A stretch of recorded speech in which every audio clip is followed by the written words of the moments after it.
ये कहानी परीलोक की है। परीलोक में वसुंधरा रानी परी का राज था। वसुंधरा रानी परी की एक बहुत खूबसूरत बेटी थी जिसका नाम रोशनी था। रोशनी परी की शादी होने वाली थी। इस कारण पूरे परीलोक में बहुत चहल पहल थी। माँ, इन कपड़ों में मैं कैसी लग रही हूँ? अरे वाह मेरी बिटिया, कितनी सुंदर लग रही है। माँ, कहीं आप मेरा दिल रखने के लिए तो ऐसा नहीं बोल रही हो ना? माँ, मुझे अपनी शादी में सबसे ज्यादा खूबसूरत लगना है। मुझे पता है मेरी प्यारी बेटी, और तुम बिल्कुल भी चिंता मत करो। और हाँ, शादी के दिन तुम जो लहंगा पहनोगी उसे सिलने का आदेश भी मैंने दे दिया है। लेकिन किसको माँ? और किसे? वही अपनी शाही दर्जी कामना परी को। उससे सुंदर कपड़े भला कौन सिल सकता है इस पूरे परीलोक में। हाँ, ये बात तो आपने बिल्कुल सही कही माँ। जहाँ एक तरफ राजमहल में रोशनी परी की शादी की तैयारियां चल रही थी और वहीं दूसरी तरफ परीलोक की एक साधारण परी जिसका नाम अंजलि था, वो अपने हुनर को एक मौका मिलने का इंतजार कर रही थी। बचपन में ही अंजलि परी के माता पिता मर चुके थे। फिर अपना पेट पालने के लिए अंजलि परी ने सिलाई करने का काम सीखा। वक्त के साथ अंजलि परी का इस काम में खूब मन लगने लगा। परीलोक की खास बात ये थी कि राज परिवार के अलावा किसी परी को जादू करने की इजाजत नहीं थी। इस कारण परी होने के बावजूद अंजलि मेहनत करके अपना पेट भरती थी। उसी परीलोक में कामना नाम की लालची परी भी रहती थी। वो राजमहल की शाही दर्जी थी और फिलहाल राजकुमारी के शादी का लहंगा उसी के पास तैयार हो रहा था। अरे, ये क्या कर रही हो? मालकिन, वो मैं राजकुमारी परी के लहंगे में सजावट कर रही हूँ। तो पागल हो गई है क्या? एक बात बता, इस पूरे परीलोक में सबसे सुंदर लहंगा कौन बनाता है? आप मालकिन। फिर एक बात बता, मेरे अलावा कोई और राजकुमारी परी के लहंगा सिल सकता है क्या? नहीं ना? फिर तुम सजावट के इतना सारा सामान इस लहंगे पर बर्बाद क्यों कर रही हो? हमारा लहंगा कैसा भी हो, राजकुमारी को वो पसंद करना ही पड़ेगा। फटाफट इस लहंगे का काम खत्म कर लो, अभी भी बहुत सारे लहंगे सिलने हैं तुम्हें।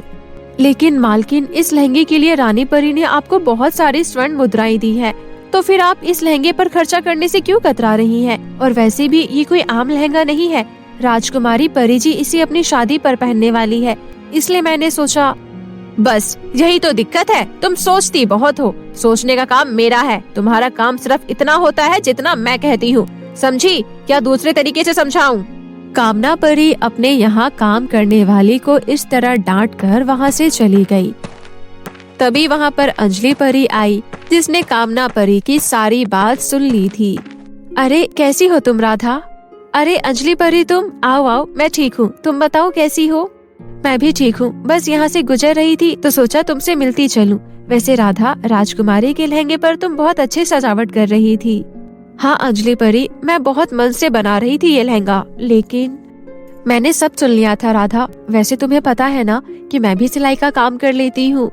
नहीं, मैं ये बात नहीं जानती थी। तुम क्या क्या बना लेती हो? वैसे तो मैं सब कुछ ही सिल लेती हूँ, लेकिन कोई मुझे कपड़े सिलने के लिए देता ही नहीं है। कोई बात नहीं अंजलि, तुम हिम्मत मत हारो, एक दिन तुम्हारा भी समय आएगा। काश ऐसा हो और मैं भी राजकुमारी जी के कपड़े सिल पाऊँ। अरे, तो फिर इंतजार किस चीज का है? तुम अभी भी राजकुमारी के लिए लहंगा सिल सकती हो, और क्या पता तुम्हारा लहंगा राजकुमारी और रानी परी को पसंद आ जाए और वो तुम्हें उसके बदले बहुत बड़ा इनाम भी दे दे। राधा की बातें सुनकर अंजलि को एक उम्मीद की किरण मिल गई। अगले ही दिन से वो राजकुमारी का लहंगा बनाने के काम में लग गई।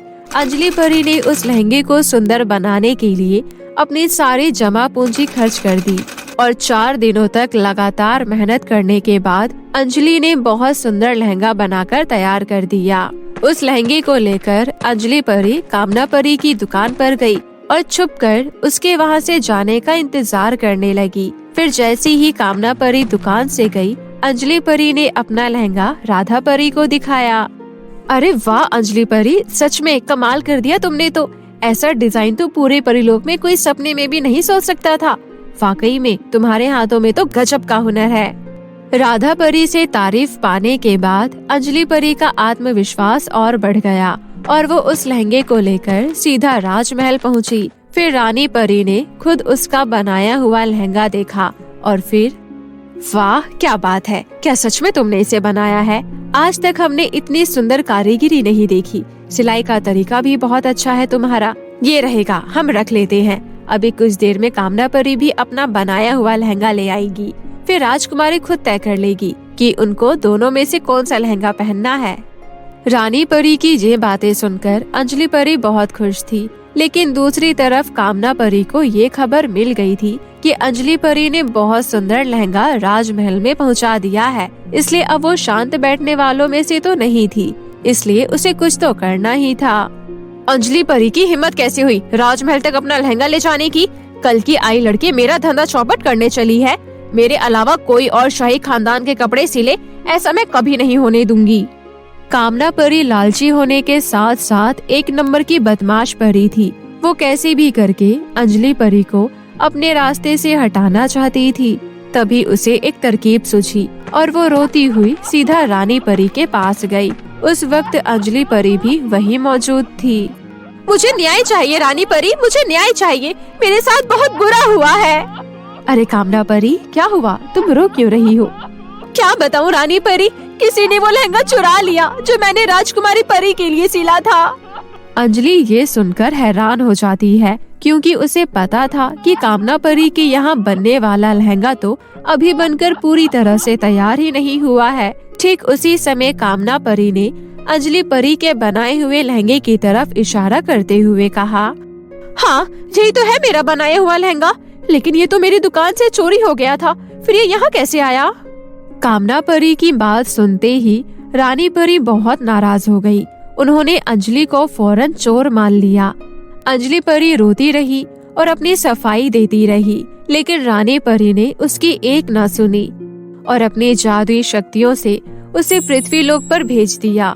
पूरे दिन पृथ्वी लोक पर भूखे प्यासे भटकने के बाद अंजलि परी को एक गांव नजर आया। अंजलि परी उस गांव के अंदर गई और एक दुकान के आगे बेहोश हो गई। वो दुकान असल में एक बुटीक था। अंजलि को जमीन पर पड़ा हुआ देखकर उस बुटीक में से एक औरत बाहर आई। वो बड़ी भली औरत थी। उसने अंजलि को पानी पिलाया और उसके होश में आने के बाद उसको खाना भी खिलाया। तुम कौन हो बेटी, और तुम्हें क्या हुआ था? जी मेरा नाम अंजलि है। ऐसा कहते हुए अंजलि अपने अगल बगल देखती है। उसे नजर आता है कि सबके पंख तो अब है ही नहीं। इसका मतलब रानी परी ने उसे इंसानी रूप दे दिया है। मैं बहुत दूर से आई हूँ, बहुत गरीब हूँ और काम की तलाश कर रही हूँ। अरे वाह, ये तो भगवान की लीला है। मैं अपने बुटीक में काम करने के लिए एक लड़की ढूंढ रही थी और तुम काम ढूंढ रही हो। तुम मेरे यहाँ काम कर लो, मैं तुम्हें धीरे धीरे सिलाई सिखा दूंगी और तुम मेरे साथ मेरे घर में ही रहना। अंजलि उस औरत की बात सुनकर मुस्कुराने लगी, क्योंकि उसको नहीं पता था कि अंजलि सिलाई के मामले में उसकी भी उस्ताद है। उस औरत को अंजलि को कुछ भी सिखाने की जरूरत नहीं पड़ी और कुछ ही दिनों में अंजलि ने बुटीक का सारा काम अकेली ही संभाल लिया। फिर एक दिन उस बुटीक पर एक अमीर सेठ और उसकी पत्नी आए। मुझे अपनी बेटी की शादी के लिए लहंगा सिलवाना था। ठीक है, सिल जाएगा। 2 दिन तक खूब मेहनत करने के बाद अंजलि ने हूबहू वैसा ही लहंगा सिलकर तैयार कर दिया, जैसा कि उसने परी लोक में राजकुमारी परी के लिए बनाया था। सेठ और उसकी पत्नी उस लहंगे को देखकर बहुत खुश हुए और उन्होंने उस औरत को बहुत सारे पैसे दिए।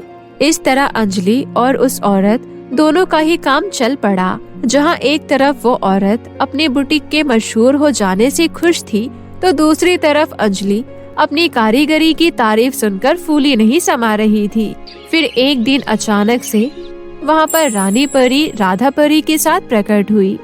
अरे रानी परी, आपको मेरा प्रणाम।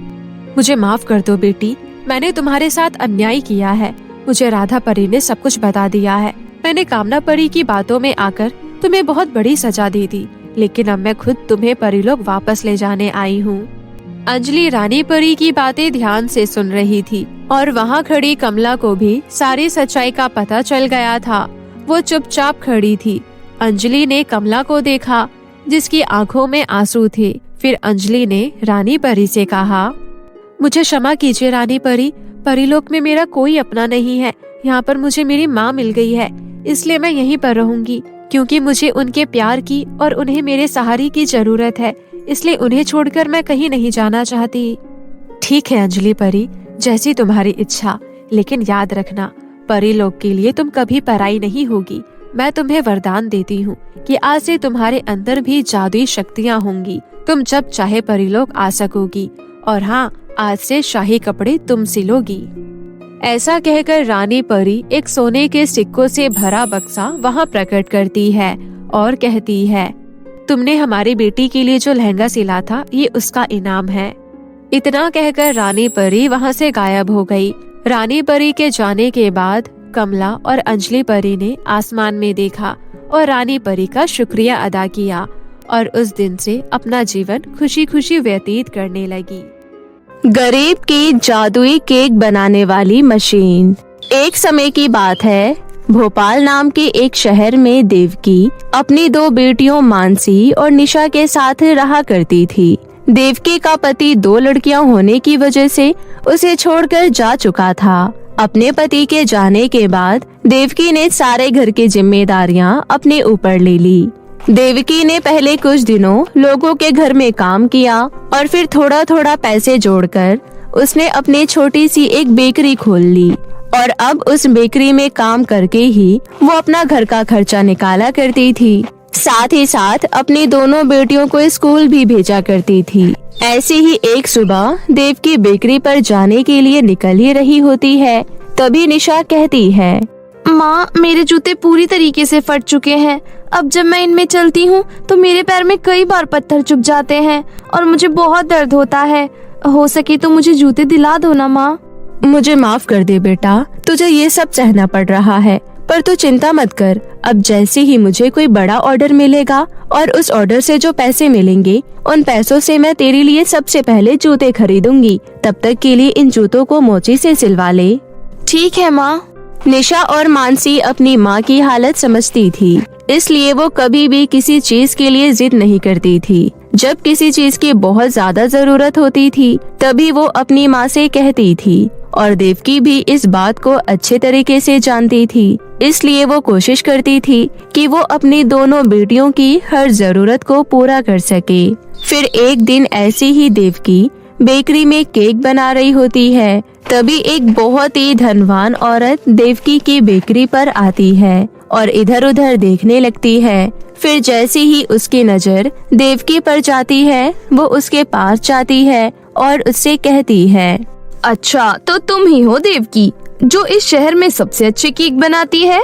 हाँ मैडम, मैं ही देवकी हूँ। और रही बात अच्छे केक बनाने की, तो वो तो कस्टमर को ही पता होता है कि केक अच्छा है या नहीं। मैं अपने मुँह से क्या कहूँ, मैं तो कोशिश करती हूँ कि मैं कस्टमर को बेस्ट क्वालिटी ही दूँ। ठीक है। वैसे तुम्हारी बेकरी तो बहुत छोटी सी है, मैं तो यहाँ तुम्हें बहुत बड़ा ऑर्डर देने आई थी।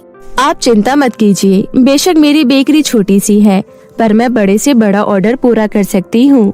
वैसे तो मैं यहाँ बिल्कुल भी नहीं आती, पर मेरा बेटा यहाँ अपने दोस्तों के साथ केक खाने आया था और उसे यहाँ का केक बहुत ज्यादा पसंद आया, इसलिए मैं यहाँ आई हूँ। कल मेरे इकलौते बेटे का बर्थडे है और मैं हर बार उसका बर्थडे बहुत ही धूमधाम से मनाती हूँ, इसलिए इस बार भी मैं कुछ ऐसा ही करने वाली हूँ। मैं उसके लिए 200 केक का ऑर्डर देने आई हूँ। क्या 200 केक, वो भी एक दिन में? अगर तुम नहीं कर सकती तो मुझे अभी बता दो, मैं किसी बड़ी बेकरी में चली जाऊंगी। नहीं, मैं तो बस आपसे कंफर्म कर रही थी। आप चिंता मत कीजिए, मेरी 2 बेटियां भी हैं और उन्हें ये सारा काम आता है। हम तीनों मिलकर एक दिन के अंदर ही ये ऑर्डर पूरा कर देंगे। ठीक है, ये रहा एडवांस। और हाँ, हर केक अलग अलग फ्लेवर का होना चाहिए। ये रहा मेरा कार्ड, इसके पीछे मेरे घर का एड्रेस लिखा है। दोपहर 3 बजे से पहले सारे केक मेरे घर पहुंच जाने चाहिए। जैसे ही तुम मेरे केक डिलीवरी कर दोगी, मैं बाकी के पैसे भी तुम्हें दे दूंगी। ठीक है, मैं आपका ऑर्डर जल्द से जल्द पूरा करने की कोशिश करूंगी। मुझे कोशिश नहीं, रिजल्ट चाहिए।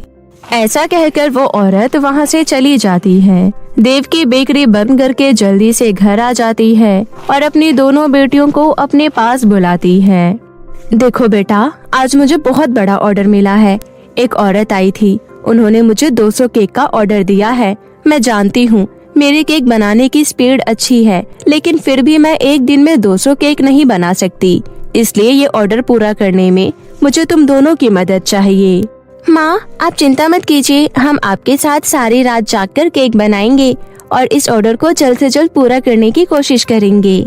हाँ माँ, अब ज्यादा टाइम वेस्ट नहीं करते हैं और जल्दी से केक बनाना शुरू कर देते हैं, वरना हम टाइम रहते ऑर्डर पूरा नहीं कर पाएंगे। ऐसा कहकर तीनों माँ बेटियाँ बेकरी के लिए निकल जाती है, परंतु कोई और भी था जो इन तीनों की बातें सुन रहा था, और वो थी देवकी की पड़ोसन विमला। विमला एक नंबर की जलकुकड़ी औरत थी। वो किसी को भी अपने से आगे आते हुए नहीं देख सकती थी। अब जब उसे देवकी के इतने बड़े ऑर्डर के बारे में पता चलता है तो उसका खून जलने लगता है और वो गुस्से से तिलमिला उठती है और अपने घर आकर बैठ जाती है। विमला की सलोनी नाम की एक बेटी भी थी। सलोनी जब अपनी माँ को इतने गुस्से में देखती है तो वो पूछती है, क्या हो गया माँ, सब ठीक तो है ना? आज सुबह तो आपका मूड काफी अच्छा था, फिर ये गुस्से वाला अवतार कहाँ से आया?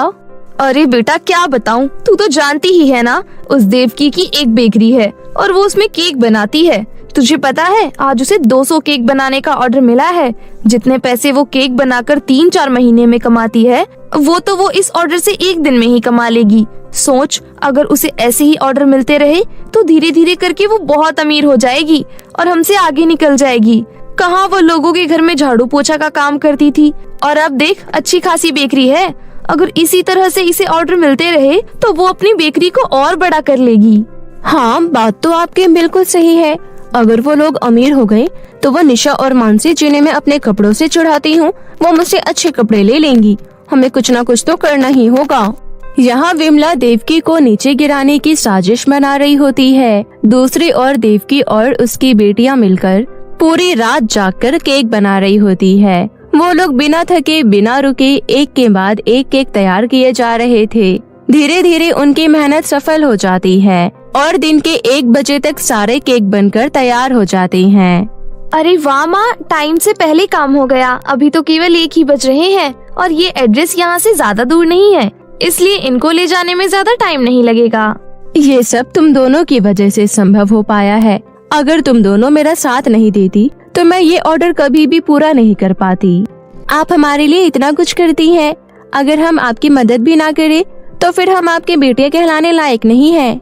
अच्छा चलो, बहुत बातें हो गई। तुम दोनों रात से भूखी हो, घर जाओ और जाकर कुछ खा लो। तब तक मैं ये सारे केक कस्टमर के यहाँ पर डिलीवर कर आती हूँ। ठीक है माँ। इसके बाद मानसी और निशा घर आ जाते हैं और खाना खाने लगते हैं। फिर जैसे ही विमला को पता चलता है कि सारे केक तैयार हो चुके हैं तो वो एक ज्वलनशील पदार्थ लेकर उसे देवकी की बेकरी पर डाल देती है और बेकरी को आग लगा देती है। परंतु विमला ये नहीं जानती थी कि देवकी अभी भी बेकरी के अंदर ही है। उसे लगा था कि मानसी और निशा के साथ देवकी भी घर आ गई है और अनजाने में उसके हाथ ये पाप हो जाता है। उस आग में देवकी जलकर मर जाती है। जैसे ही निशा और मानसी को ये बात पता चलती है, वो भागकर बेकरी के पास पहुंचती है। हे भगवान, ये क्या हो गया? तूने पहले हमारे पिता को हमसे दूर कर दिया, अब जो हमसे इतना प्यार करती थी, जिसने हमारे लिए अपना सब कुछ त्याग दिया, आज तूने उसे ही हमसे छीन लिया। आखिर क्यों? ये सब हमारी ही गलती है। हमें माँ को अकेले छोड़कर जाना ही नहीं चाहिए था। अगर हम माँ को अपने साथ ले जाते तो आज माँ हमारे साथ होती। ऐसा कहकर वो दोनों बहनें वहीं बैठकर खूब रोने लग जाती है। तभी वो औरत वहाँ आ जाती है जिसने 200 केक का ऑर्डर दिया था।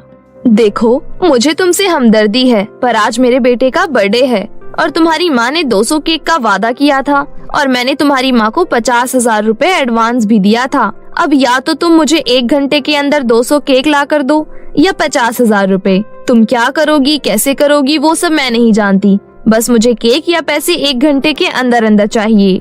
हम इतनी जल्दी इतने सारे पैसे कहाँ से लाएंगे? आपने जो एडवांस पैसे दिए थे वो तो केक बनाने में खर्च हो गए।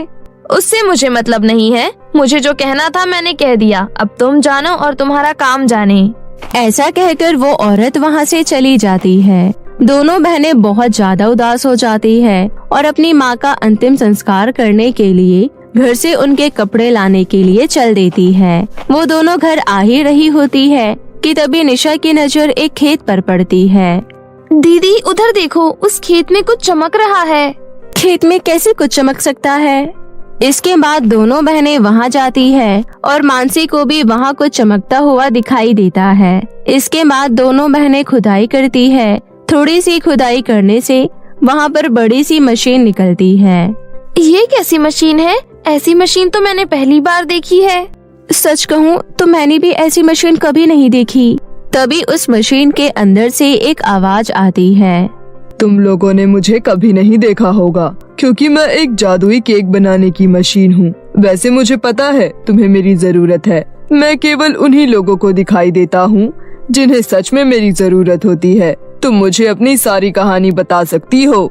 इसके बाद निशा और मानसी मिलकर अपनी सारी कहानी जादुई केक बनाने वाली मशीन को बताती है। इसके बाद वो मशीन कहती है, तुम चिंता मत करो, मैं 1 घंटे के अंदर 200 केक तैयार कर सकता हूँ और तुम वो केक ले जाकर उस औरत को दे सकती हो। इससे तुम्हें उस औरत को पैसे लौटाने की जरूरत नहीं पड़ेगी। पर हमारे पास केक बनाने की सामग्री नहीं है। जो भी सामग्री थी वो बेकरी में ही थी और वो जलकर राख हो चुकी है। लगता है तुमने ध्यान से नहीं सुना। मैंने कहा मैं एक जादुई केक बनाने वाली मशीन हूँ। मेरे अंदर कोई भी सामग्री डालने की जरूरत नहीं है। मेरे ऊपर लगा हुआ ये लाल बटन क्लिक करो और मैं चल पड़ता हूँ। उसके बाद जब तुम्हें रोकना हो तो वापस से ये बटन दबा देना, मैं रुक जाऊंगा। उस जादुई केक बनाने वाली मशीन की ये बात सुनकर दोनों बहनें खुश हो जाती हैं और उस मशीन को अपने घर ले आती हैं। इसके बाद निशा वो लाल वाला बटन दबा देती है और सच में उस जादुई केक बनाने वाली मशीन में से बिना कुछ डाले ही केक निकलने लगते हैं और वो भी अलग अलग फ्लेवर के केक। इसके बाद 1 घंटे में ही वो केक बनाने वाली मशीन 200 केक बनाकर तैयार कर देती है।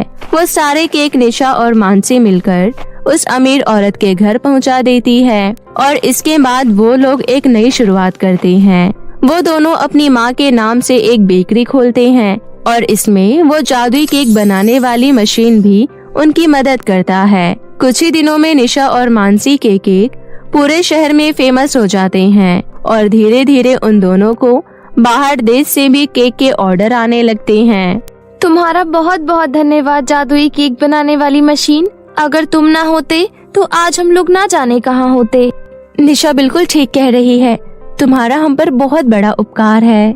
मुझे भी तुम दोनों की मदद करके बहुत अच्छा लगा, पर अब वक्त आ गया है, मुझे यहाँ से जाना पड़ेगा ताकि मैं किसी और जरूरतमंद की मदद कर सकूं।